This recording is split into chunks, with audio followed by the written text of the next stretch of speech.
So if you're looking to move and you just have it's a blank canvas, you don't know what city or where you want to move, yeah, I would really urge you to think, where are jobs growing and where are they declining?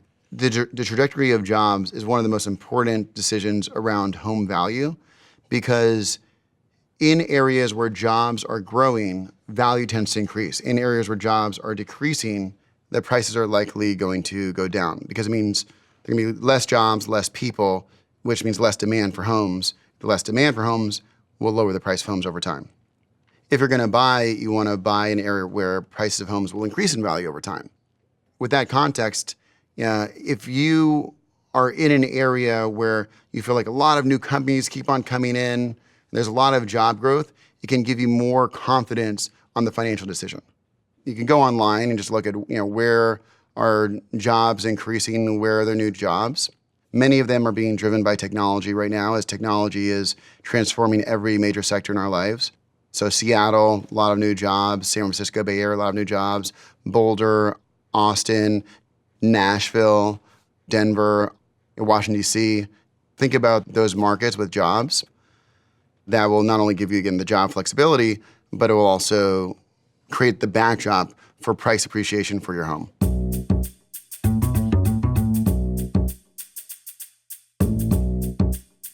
There's a saying in real estate: wherever the artists go, everyone else follows. Yeah, so that was in New York, it was Soho, then people followed, then it was Brooklyn, people followed.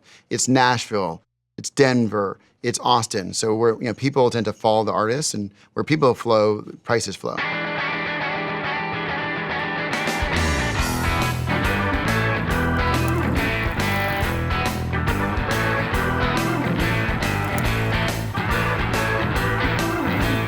Austin has often been rated the #1 city to live, and there are 3 reasons why.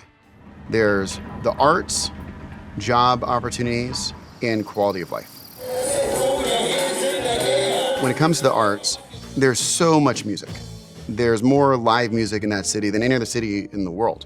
And it's not just the musicians, it's all types of art.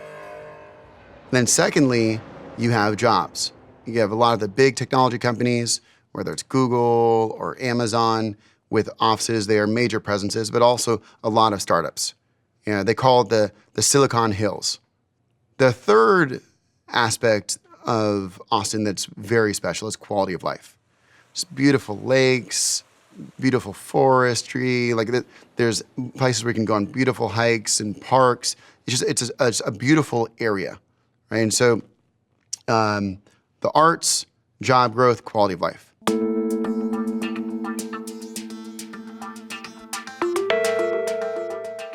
You have to consider more than just that actual home and what it looks like at a moment in time. You have to consider, what will it look like at any time that you're going to be in or around the home? What's it going to look like on the weekends? Your neighborhoods are different on the weekends than during the week. What's it like in the afternoon? What's it like in the evening? Does a club open up on the other side of the street? I think about that. What if that you wake up in the morning, you got your dream home. You're like, oh my God, I love this home, I love this neighborhood. Then you just realize, oh my God, I didn't realize there's a school right there. Their kids walk in and there's long lines in school, and this will even make it even more dramatic. There's a bus station right there, and it makes a loud noise when it starts the bus station at the beginning of the morning, and then the club opens up on the other side of the street. And no, it's not just it opens up at 11 once you're already in bed, and wakes you up at 11:30. That's when they're coming in. Then they're getting out at 3:30. So you wake up again at 3:30. That's not a good idea, right? And you don't want to have permanently bought a home without knowing those kinds of things, or even rented a home for a 2-year contract, because you're not gonna be able to get out of it.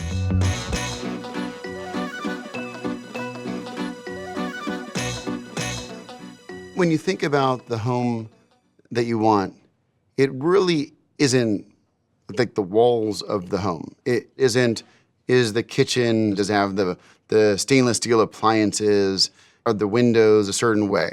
That isn't the goal. The goal is quality of life. And for quality of life, that's a different definition for every person. And so I'd really think about that if you're considering buying a home. What does quality of life mean for you? What is it? What would make you happy? What would make you feel like you have belonging, you have community, you have energy, you have passion, you have stability, you have vibrant positivity? Just what is that for you? That you have calm? Are you the kind of person that wakes up in the morning and wants to go to a coffee shop? Because if you're that kind of person, that matters. Because some places don't have the nice coffee shops and some places do within walking distance. And so it's not just like a listing on a home. It's so much more than that.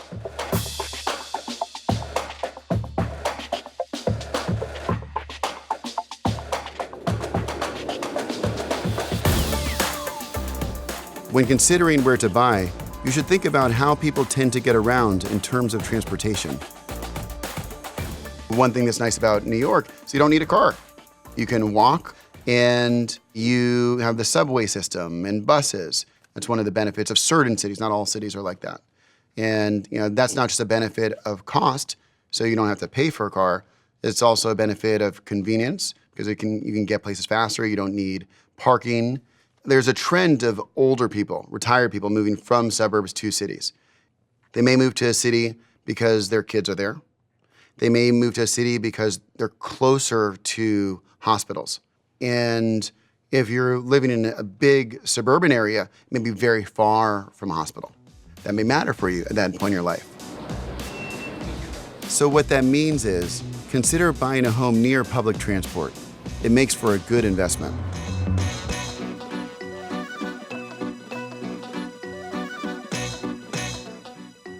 What matters more than anything else is when you walk outside and you see a community, does that feel like you want to feel? That's the first decision. My favorite neighborhoods have felt the most diverse. I love the passion diversity brings. I love the energy that diversity brings. I love the community it brings.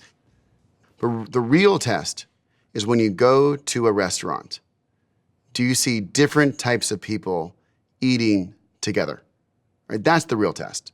When you look around, do you see black and white and brown and Asian people all eating at the same table? That's diversity. When you're in a park, do you see kids of all complexions playing together? That is much more rare in this country, and there are very, very, very, very few places that I believe really have that. People like the energy of diversity.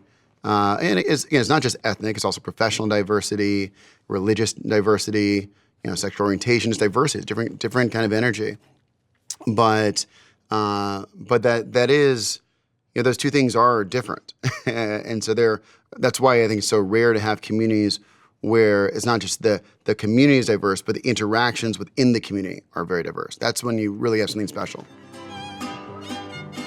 I'm pretty sure Jackson Heights is the most diverse area in the most diverse borough, Queens, in the most diverse city, New York, in the world. Unlike almost every other city in the world, the majority of New Yorkers are not from New York. They come from cities and countries around the world. Actually, 60% of New Yorkers are from another city or another country. 37% are immigrants, and 23% are from another city in the United States. It's that significant percentage of people that are not from New York, people that have had that entrepreneurial journey to a new place, that give the city its passion.